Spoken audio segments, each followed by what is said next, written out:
Rekha to please speak. I think last వస్తుంది అనుకున్నాను, అప్పుడే ఇచ్చేసారా మైక్. అందరికీ నమస్కారం. ఇక్కడికి వచ్చిన మీడియా వాళ్ళందరికీ థ్యాంక్ యూ సో మచ్ అండి. రీసెంట్గా ప్రభాస్ గారు ఒక ఇంటర్వ్యూలో చాలా షై బాయ్ అని చెప్పారు, అలాగే నేను చూడ చాలా షై అండి, చాలా నర్వస్గా ఉంది. And thank you so much Swathi గారు. సో స్వాతి గారు ఇంతకు ముందే తెలుసు నాకు. సో ఈ ఫిలిం చెప్పినప్పుడు నా క్యారెక్టర్ గురించి నాకు చాలా బాగా నచ్చింది. సో వన్స్ లొకేషన్కి వెళ్ళిన తర్వాత డైరెక్ట్ చేస్తుంటే అనిపించింది, ఈవిడికి ఫస్ట్ ఫిలిమేనా, ఇంతకు ముందు ఏమైనా చేశారా అని. సో ఎంత ఎక్స్పీరియన్స్గా అనిపించారు నాకు. థ్యాంక్ యూ స్వాతి గారు. అలాగే మా ప్రొడ్యూసర్ రజనీ గారు అండ్ రామ్ గారు, సో ఎగ్జిక్యూటివ్ ప్రొడ్యూసర్ గారు and Deshraj sir, thank you so much. ఇంకా వరుణ్ సార్ గురించి చెప్పక్కర్లేదు, ఆయన టాలెంట్ అండ్ పర్ఫార్మెన్స్.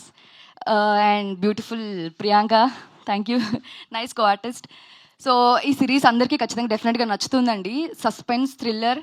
ట్రైలర్లో కొంచెం తక్కువ కనిపించాను అనుకుంటున్నారు, సిరీస్లో కనిపిస్తాను నేనేంటో. డెఫినెట్గా మీరు అందరూ ఎంజాయ్ చేస్తారు. సో ఈ December 19th డెఫినెట్గా మీరు అందరూ మంచి ఎక్స్క్లూజివ్ కంటెంట్ చూడబోతున్నారు. And thank you so much everyone. Thank you. Thank you so much, Rekha. Sorry ఎవరైనా పేర్లు మర్చిపోతే. ఇంతమంది పేర్లు ఉన్నాయి. Thank you. And yes, I think Ali Raza గారికి వెళ్ళిపోదాం.